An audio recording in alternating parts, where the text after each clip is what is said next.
A veces resulta súper útil imaginar la capacidad de atención humana en el mundo moderno como, digamos, una gran pizza familiar recién horneada. Una imagen perfecta para ilustrar la concentración profunda. Claro, o sea, en un escenario ideal, uno se sienta a la mesa y disfruta de 2 o 3 porciones grandes, concentrando toda la energía en saborear ese momento, ¿no? Exacto.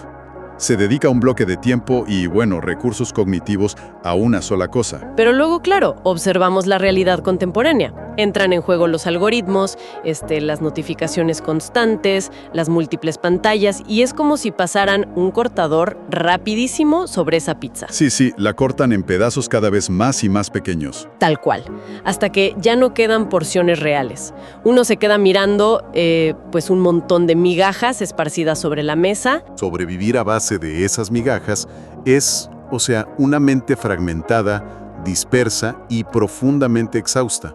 Y precisamente para entender cómo dejamos de ser migajas y volvemos a ser una mente entera, hoy vamos a sumergirnos en una inmersión profunda con un cruce de fuentes muy particular. Así es, una mezcla sumamente interesante.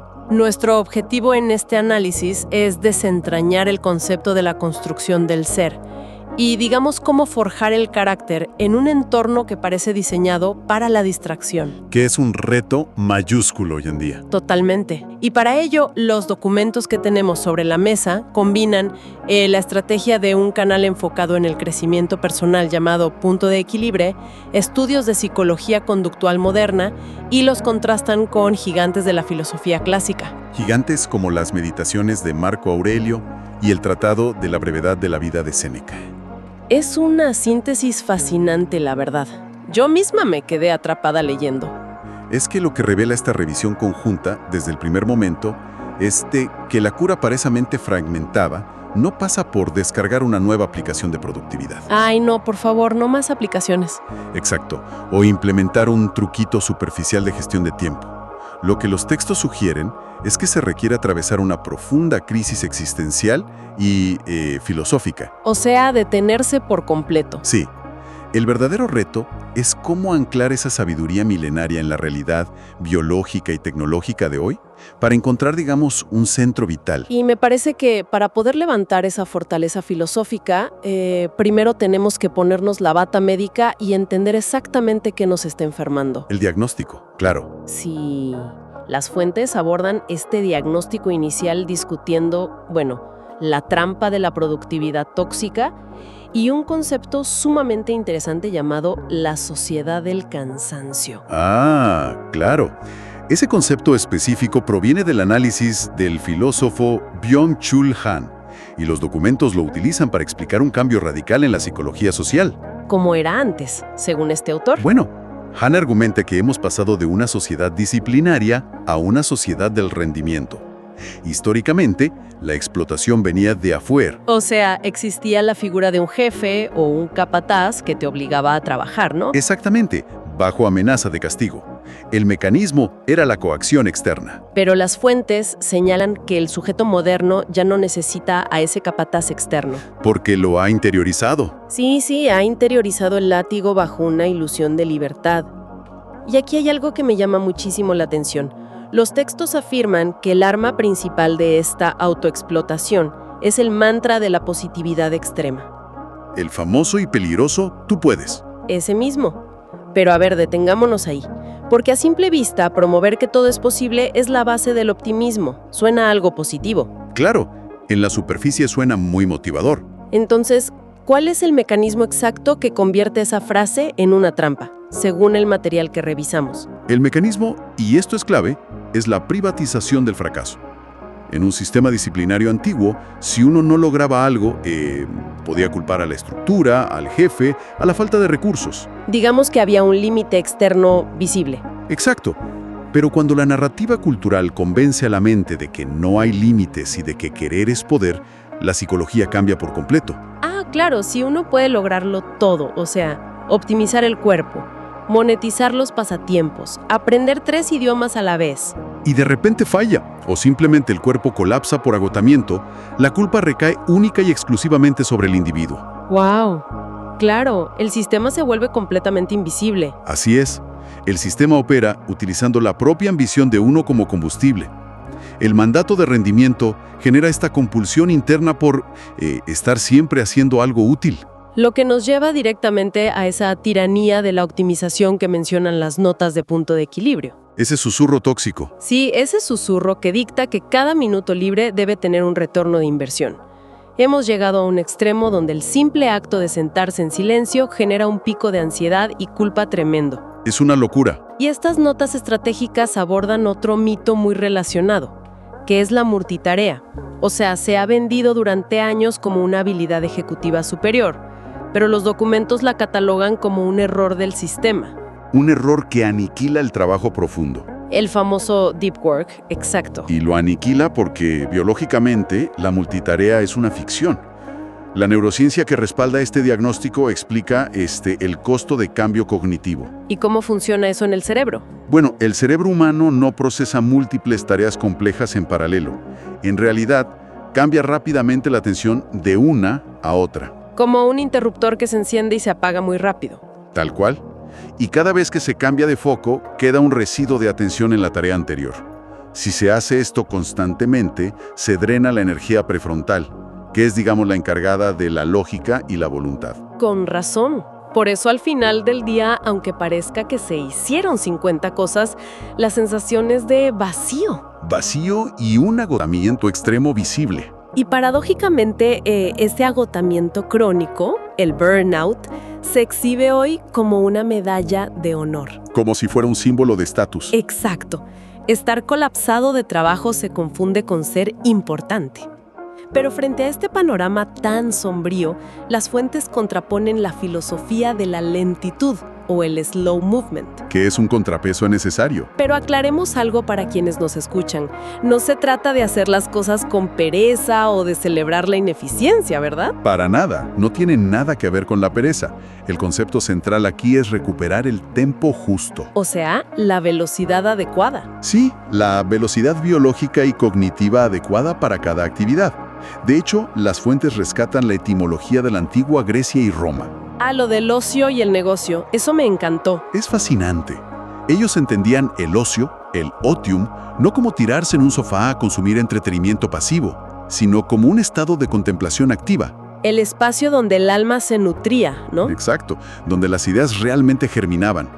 Y lo revelador es que la palabra negocio, negotium, significa literalmente la negación de ese ocio. Negar el ocio. ¡Qué fuerte! Para los clásicos, el trabajo constante era una anomalía.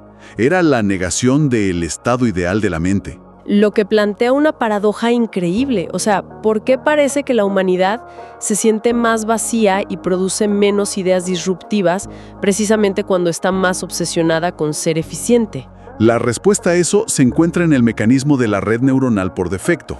El Default Mode Network, según la ciencia conductual de nuestras fuentes. Así es. Esta ciencia explica que cuando el cerebro no está enfocado en una tarea mecánica o consumiendo información compulsivamente, no se apaga. ¿Qué hace entonces? Al contrario, activa esta red neuronal, la cual comienza a conectar fragmentos de memoria dispersos, a proyectar escenarios futuros y a resolver problemas complejos de fondo. ¡Wow! O sea que es el caldo de cultivo biológico de la creatividad. Exacto, de la creatividad y de los momentos de epifanía. Es decir, la eficiencia extrema destruye el único espacio físico en el cerebro donde ocurre la verdadera innovación. Tristemente sí. Al llenar cada segundo de espera con un estímulo, digamos, revisando el celular en la fila del supermercado, la red neuronal por defecto se atrofia. Y es por esto que el análisis de Byung-Chul Han y otros autores plantea una postura tan crítica sobre el sistema actual. Muy crítica. Los textos argumentan que dado que el entorno económico extrae ganancias de nuestra atención y de nuestro agotamiento constante, proteger ese espacio de inactividad ha adquirido una nueva dimensión. O sea, descansar ya no es solo dormir. Según esta perspectiva, descansar de manera intencional y soberana trasciende lo biológico para convertirse en un acto de rebeldía política frente al sistema. ¿Qué concepto? Es una perspectiva bastante radical para ver algo tan natural como el ocio.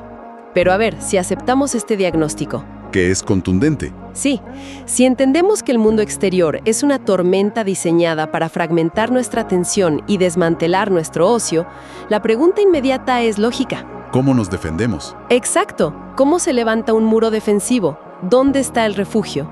Y ahí es donde el análisis nos hace retroceder 2 milenios hasta Roma, directamente a las manos del emperador Marco Aurelio. Y Marco Aurelio es crucial aquí.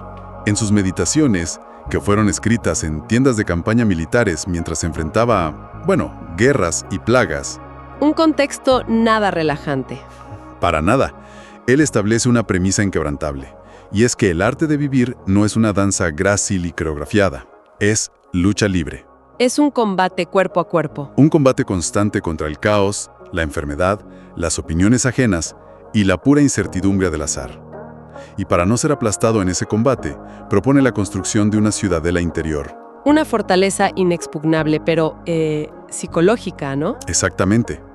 El mecanismo central del estoicismo que se discute en las fuentes no es la supresión de las emociones, que suele ser un malentendido muy común. Sí. La gente piensa que los estoicos son como robots. Tal cual.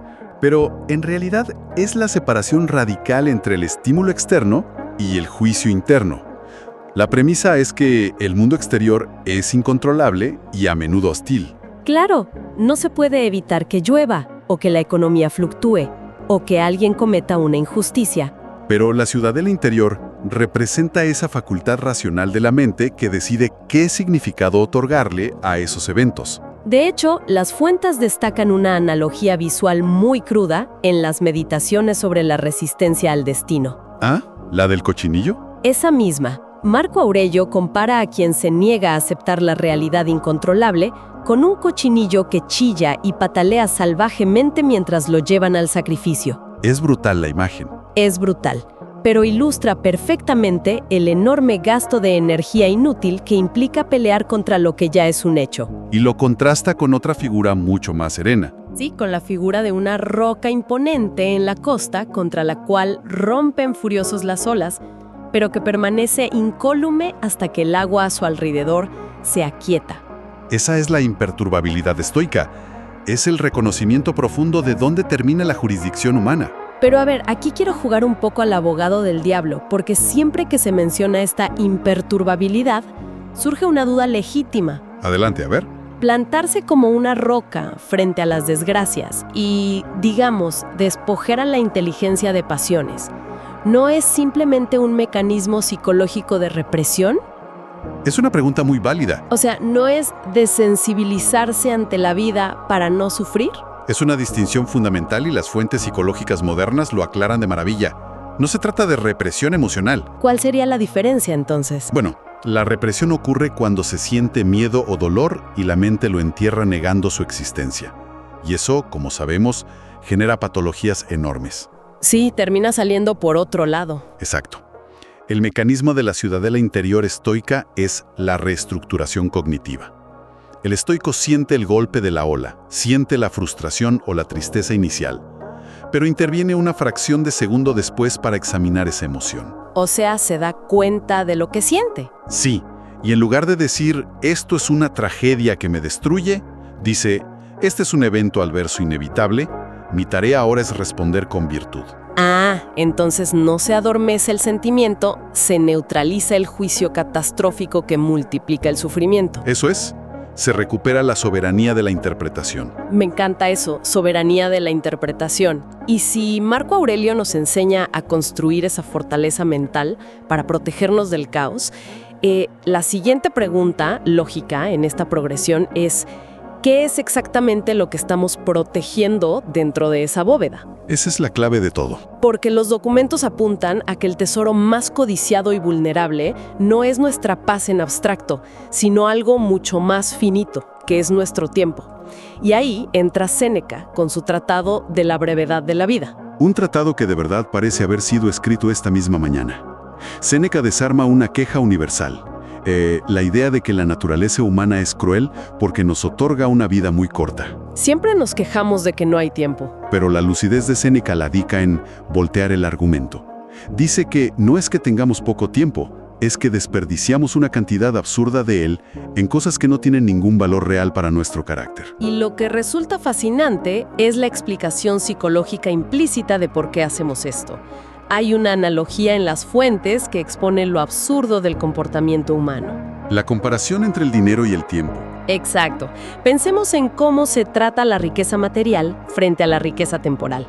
Tratamos el patrimonio con un celo absoluto, o sea, contraseñas biométricas en los teléfonos, alarmas, candados, abogados. Todo para proteger un dinero que en teoría siempre se puede volver a ganar. Sí, el dinero va y viene.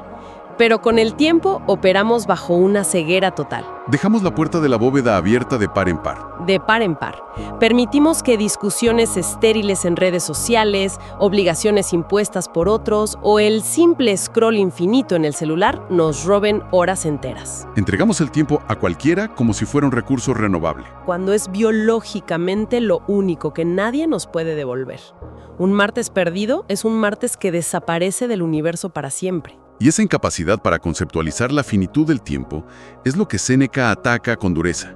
Menciona que la gente proyecta su vida hacia un futuro incierto. Como posponer la vida real. Tal cual.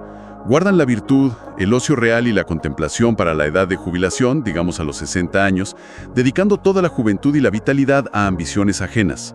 Y Séneca llama a esto una estupidez monumental, porque asume un control sobre el futuro que simplemente nadie posee. Y para demostrar que no es un problema de falta de recursos, utiliza ejemplos históricos brillantes en el texto. Claro, menciona a figuras que estaban en la cúspide absoluta de la pirámide de poder de su época. Exacto.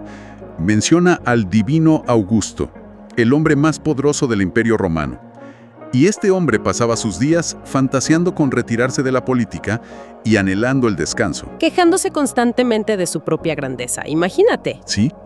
O menciona a Cicerón, que se sentía medio prisionero de sus propios compromisos sociales y políticos. Es una locura pensar que estos hombres podían movilizar legiones y conquistar territorios, pero eran mendigos en lo que respecta a la soberanía sobre su propia agenda diaria. Mendigos de su propio tiempo. Ahora, la ciudadela interior de Marco Aurelio y la protección del tiempo de Séneca suenan imponentes desde un punto de vista filosófico.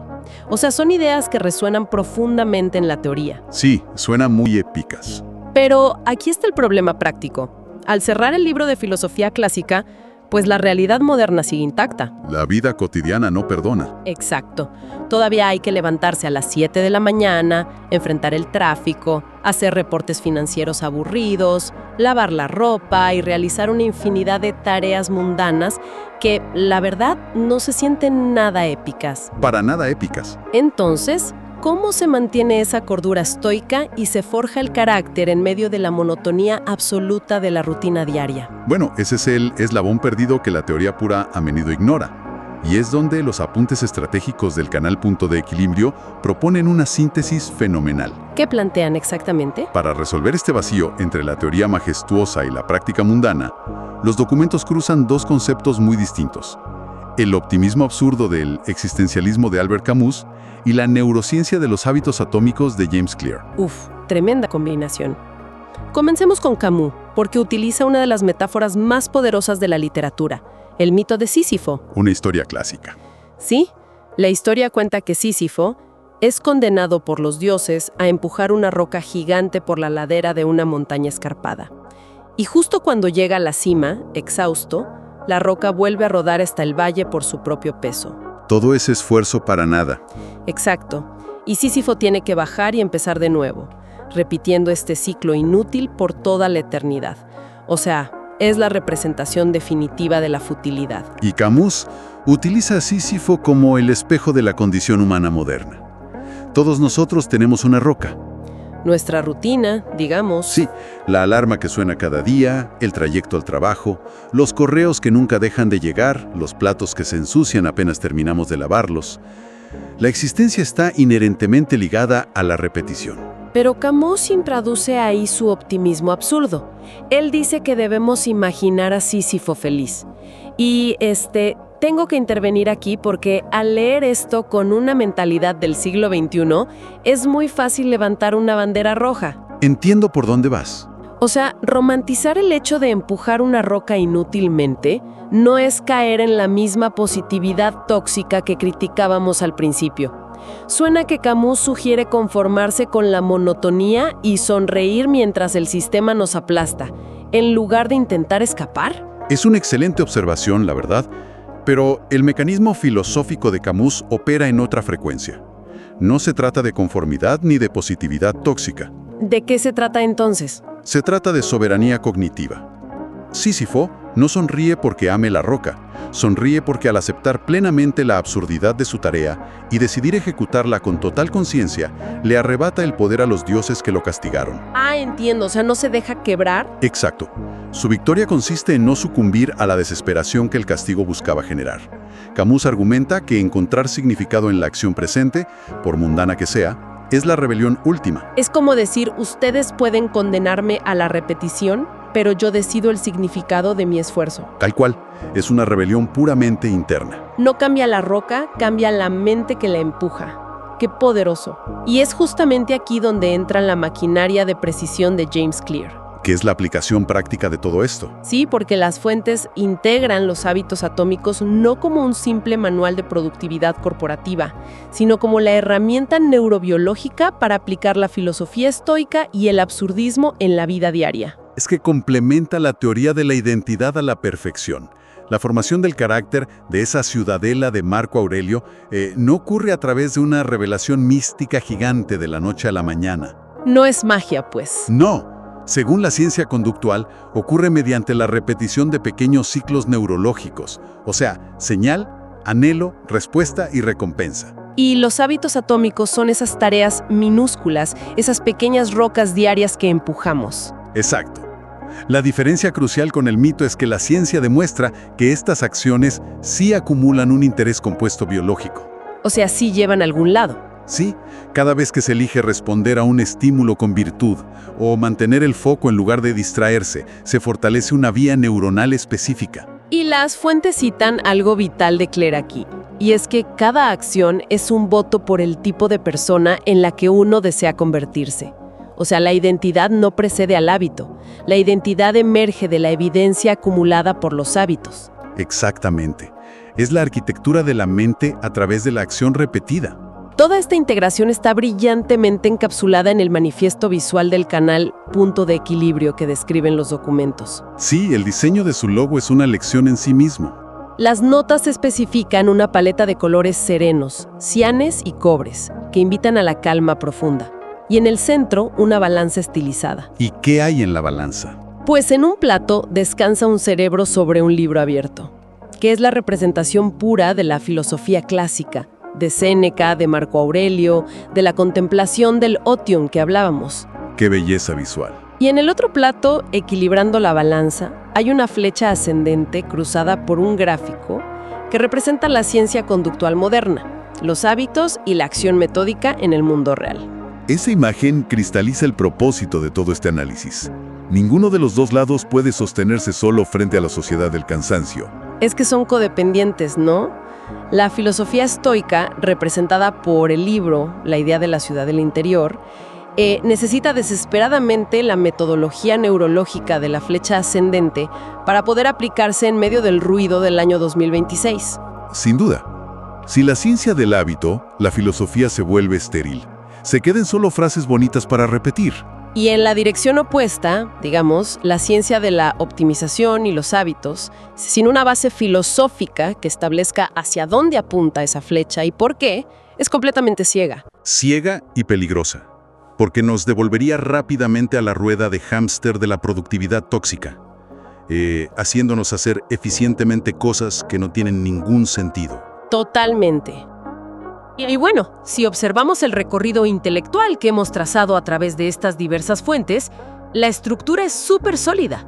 ¿Ha sido un viaje revelador? Iniciamos diagnosticando la patología de nuestra era, que es esa autoexplotación invisible impulsada por la sociedad del rendimiento, donde la eficiencia atrofia nuestra red neuronal por defecto. Luego exploramos la estrategia defensiva, construyendo una ciudadela interior y reconceptualizando el inmenso valor finito del tiempo, como decía Séneca. Y finalmente, aterrizamos en la ejecución táctica, que es usar el optimismo absurdo de Camus para no desesperar en la rutina y la neurociencia de los hábitos para moldear la identidad mediante la repetición constante. Y el mensaje central que permea todo este concepto de punto de equilibrio es que esa homeostasis, digamos ese centro vital, no es un estado estático. No es una meta final. No es una línea de meta a la que uno llega, recibe un diploma y se sienta a descansar para siempre. Biológica y filosóficamente es un proceso homeostático constante. Un reajuste diario. Es el verbo continuo de reajustar la mente frente a un entorno sistemáticamente diseñado para desequilibrarla. Es, en esencia, la transición deliberada de estar obsesionados con el hacer mecánico hacia la capacidad profunda de simplemente ser. Es un proceso de mantenimiento diario. Y para concluir nuestra inmersión profunda en estos materiales hoy, quiero dejar una idea resonando que surge lógicamente de todo este panorama. A ver, cuéntanos. Mismos realizando tareas operativas, repetitivas, de las cuales, aunque no lo creamos, hoy extraemos cierto orden mental. Cierto, el trabajo nos da estructura. Exacto. ¿Qué ocurre si la inteligencia artificial termina automatizando por completo todas esas tareas mundanas y repetitivas, eliminando nuestra roca de Sísifo cotidiana? ¡Wow! ¿Estamos filosóficamente preparados para sostener nuestra cordura en una vida de puro ocio contemplativo? ¿O la mente humana, condicionada por el sistema, se apresurará a inventar nuevas e insospechadas formas de autoexplotación? Es una interrogante monumental. Obliga a replantear si la necesidad de la roca está ya codificada en nuestra forma de entender el mundo. Sin duda, queda como un espacio vital para la reflexión de quienes nos acompañan. Seguiremos desentrañando más conceptos profundos próximamente. Hasta entonces, que el conocimiento sirva de escudo.